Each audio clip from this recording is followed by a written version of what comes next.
माणिकराव कोकाटे संदर्भात अजून देखील त्यांचा राजीनामा घेतला गेला नाहीये. अनेक ठिकाणी राजीनामाची मागणी होत आहे. कसं बघतात त्यांनी त्या पद्धतीने घर हे करून घेतले नाही.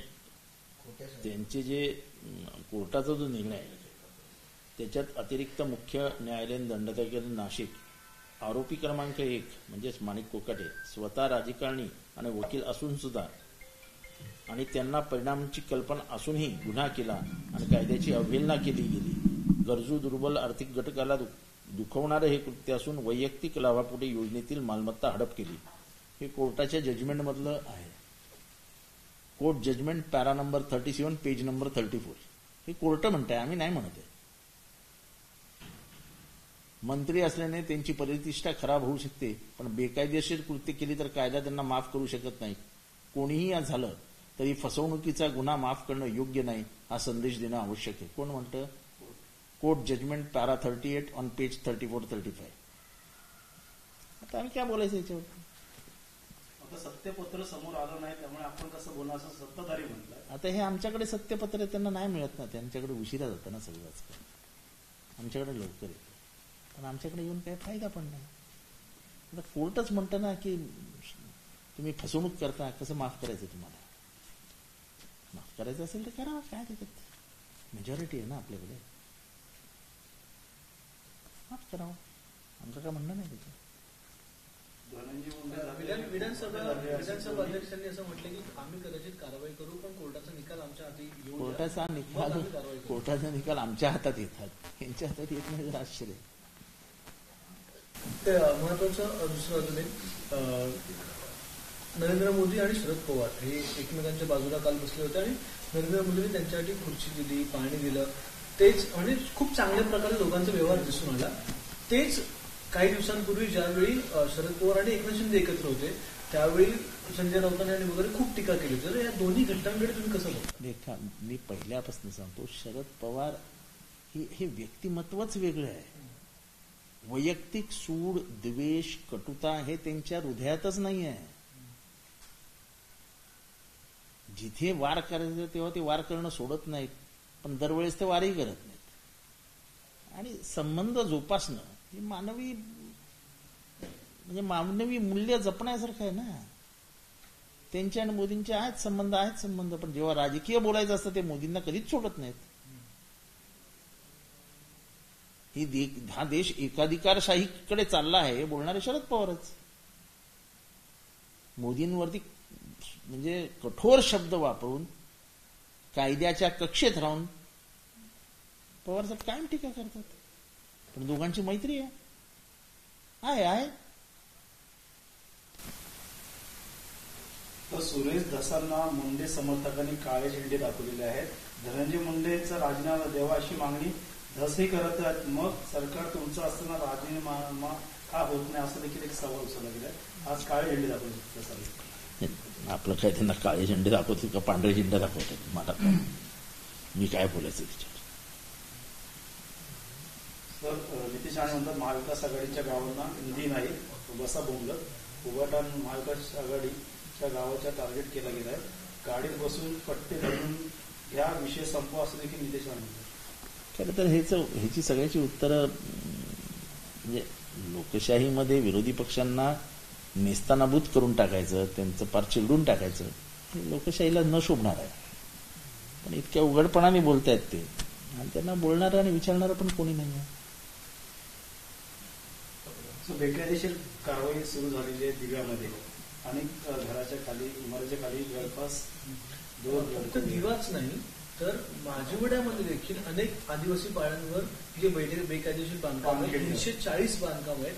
तर प्रश्न असा आहे की ज्यावेळी ही बांधकामं उभी राहत होती किंवा कळवा मुंब्रा असेल त्या ठिकाणी देखील आपण मला ह्याच्यात माझं स्पष्ट मत असं आहे, महानगरपालिकेच्या अधिकाऱ्यांवर कारवाई करा असा कायदा असताना आजपर्यंत तुम्ही फक्त गरीब लोकांना रस्त्यावर का आणता? प्लिंथ बांधताना आंधळा झाला होता का तुमचा अधिकारी? कुठे होता तुमचा डीएमसी? कुठे होता तुमचा ऍडिशनल एमसी? मी स्वतः तक्रारी नोंदवलेल्या आहेत. तिथे 8-8 मजली इमारती उभा राहिल्या. का नाही अधिकाऱ्यांवर कारवाई करत? बिचारा मराठी माणूस आयुष्याची पुंजी लावतो आणि स्वतःच्या मुलाबाळांसाठी घर घेतो, तो बेकायदेशीर बिल्डिंगमध्ये घेतो, पण परिस्थितीवर घेतो. कारण का त्याचा निर्माण तुम्ही होऊ देता. त्याला ती बिल्डिंग दिसते, अरे बिल्डिंग उभी राहिली आहे, चला घर घेऊया तिथे. ती बिल्डिंगच उभी राहिली नाही तर माणूस जाणार नाही ना स्वप्न बघायला. स्वप्नाचं निर्माण करणारे तुम्ही खोटारडे. हिंमत असेल तर एका अधिकारीवर कारवाई करा ना. तिथे तुमची बोट अशी आहेत, आपण दोघं भाऊ भाऊ मिळून मिळून खाऊ पिऊ. मग कोण कोणावर कारवाई करणार? गरीब बिचाऱ्या मराठी माणसांना रस्त्यावर आणण्यावर जातं काय? आता तोडा बिल्डिंगी. आणि हे बेशरम पैसे खाणारे परत जाणार त्यांच्या बिल्डिंगी तोडायला. चला मी दाखवतो कोणी कोणी किती किती पैसे घेतात. 200 200 300 300 रुपये स्लॅब मागे घेतलेत अधिकाऱ्यांनी. एका अधिकाऱ्यावर कारवाई नाही.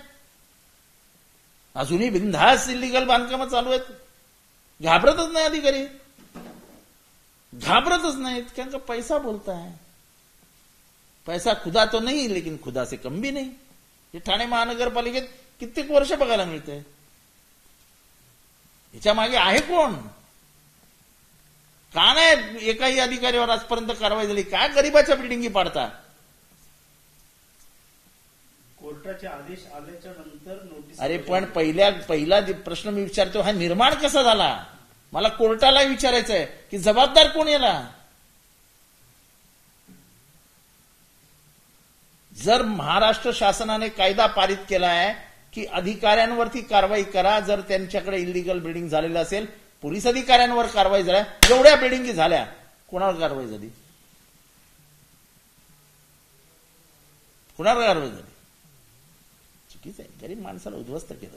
सहाय्यक आयुक्त बदली केले जाते. सहाय्यक आयुक्त बदली म्हणजे त्यांच्या काळात झालं, त्यांचं काय करायचं? आणि सहाय्यक आयुक्त काय चॅरिटी काम करतो? चॅरिटीवर बांधायला देतो? हे आम्ही पहिल्यापासून सांगतो, हे बंद करा, हे इलिगल बंद करा. याच्यात आयुष्य बर्बाद होतील. आज बिचारे म्हणजे विचार करा, उद्या मुलं बाळ बिल्डिंगी तुटणार, रस्त्यावर येणार, जाणार कुठे?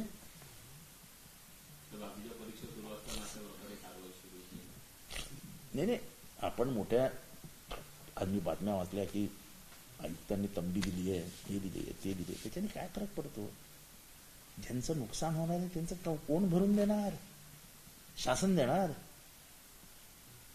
कायदा असताना एकही अधिकारी जात नाही. याचा अर्थ काय? मी वारंवार सांगतोय की पाण्याचा त्रास होतोय. कशामुळे होतोय? कुठलाही माणूस येतो, कनेक्शन काढतो, देऊन टाकतो. आता सुप्रीम कोर्टाने सांगितलंय की पाण्याचं कनेक्शन जर असेल तर त्या अधिकाऱ्यावर कारवाई केला. किती अधिकाऱ्यांवर कारवाई झाल्या? ठाण्यात पाणी नाही आहे.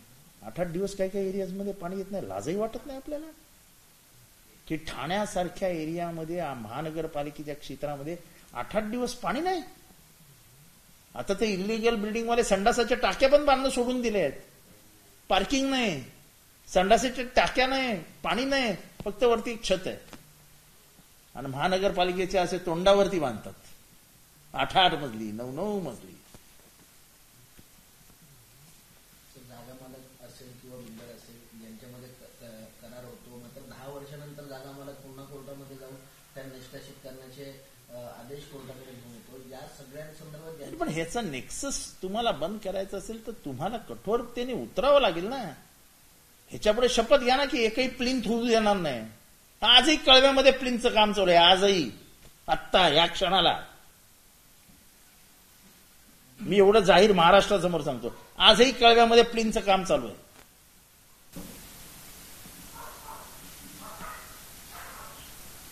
ठाण्यामध्ये गेल्या काही दिवसापासून गणेश नाईक यांचा जनता दरबार भरणार आहे. कुठेतरी आता भाजपचेच आमदार ते देखील जनता दरबार घेणार आहे. थोडे शीतयुद्ध रंगताना दिसत आहेत. शिवसेना म्हणतात की ठाण्यात भाजपचे आमदार संजय केळकर आहे, एकनाथ शिंदे आहे, प्रताप सरनाईक असताना जनता दरबार घेण्याचा का घाट घातला होता? ज्याच्या त्याच्या मानसिकतेचा प्रश्न आहे. त्यांना वाटत असेल जनता दरबार घ्यावा तर त्यांना कोण रोखणार आणि का रोखायचं? लोकांना जर न्याय मिळणार असेल त्या माध्यमातून तर त्यांचं स्वागतच आहे. ते चुकीचं काय?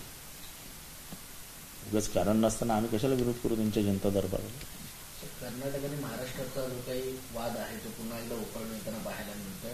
कर्नाटकमध्ये एसटी चालक आणि वाहकावरती महाराष्ट्रातल्या एसटी महामंडळाच्या चालक वाहकाला काळं फासण्यात आलेलं आहे.